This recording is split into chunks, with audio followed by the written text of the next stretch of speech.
వీక్షకులందరికీ నమస్కారం. మార్చి 30వ తారీఖున మారేటువంటి శనేశ్వరుడు మిథున రాశి వారికి ఏ విధమైనటువంటి ఫలితాలను ఇవ్వబోతూ ఉన్నారో ఈ వీడియో ద్వారా క్లుప్తంగా తెలుసుకునేటువంటి ప్రయత్నం చేద్దాం.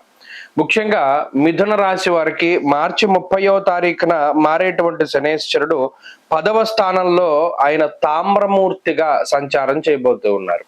ఇక్కడ 9వ స్థానంలో 10వ స్థానంలో శనేశ్వరుడు అంతగా పీడించేటువంటి గ్రహం కాదు. ప్రత్యేకించి కంటక స్థానంగా 10వ స్థానాన్ని చెప్తారంటే ఇది ఒక కేంద్రము.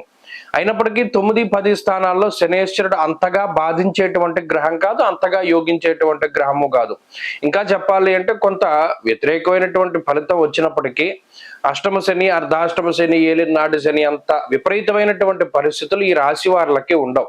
ప్రధానంగా గుర్తుపెట్టుకోవాల్సినటువంటి విషయం ఏంటి అంటే 9వ స్థానం కోణము, 10వ స్థానము కేంద్రము. ఈ కేంద్రాన్ని కంటకం అని కూడా అంటారు. అందులోనూ తామ్రమూర్తిత్వాన్ని ఇస్తున్నారు.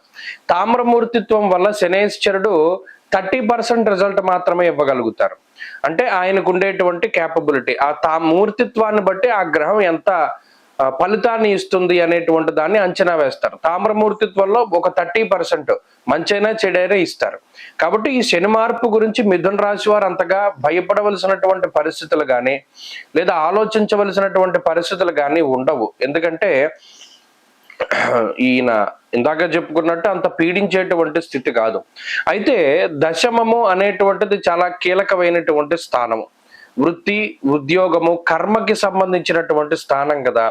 అయితే శనేశ్వరుడు కర్మభ్రష్టుత్వానికి కారణమవుతారు, కర్మ సన్యాసానికి కారణమవుతారు, నిష్కామ కర్మలకి కారణమవుతారు.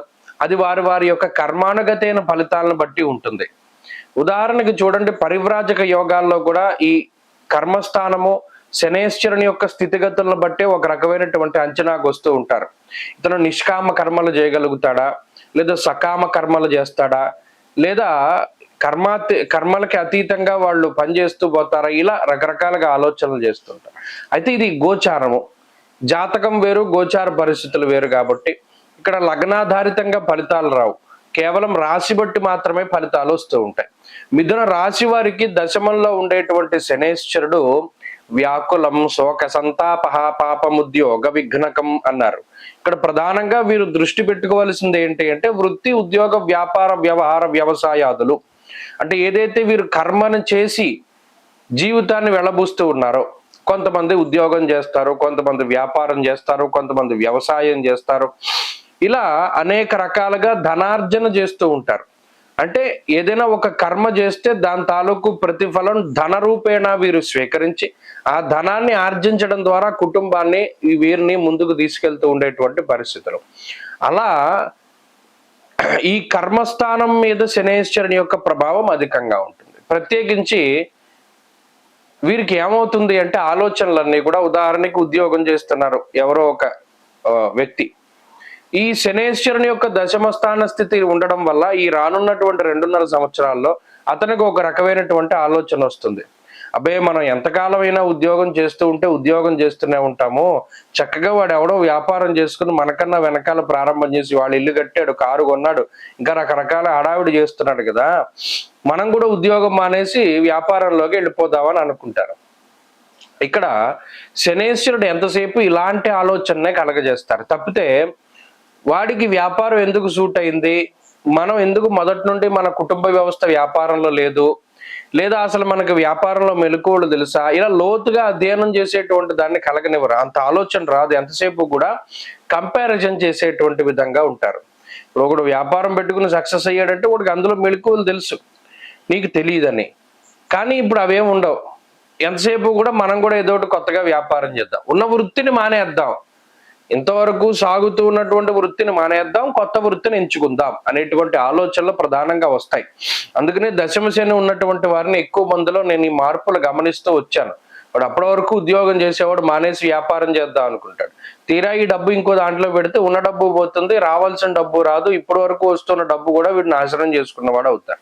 అందుకనే అన్నారు వ్యాకులం, శోక సంతాప, పాపముద్యోగ విఘ్నకం. ఇది ఉద్యోగానికి విఘ్నం.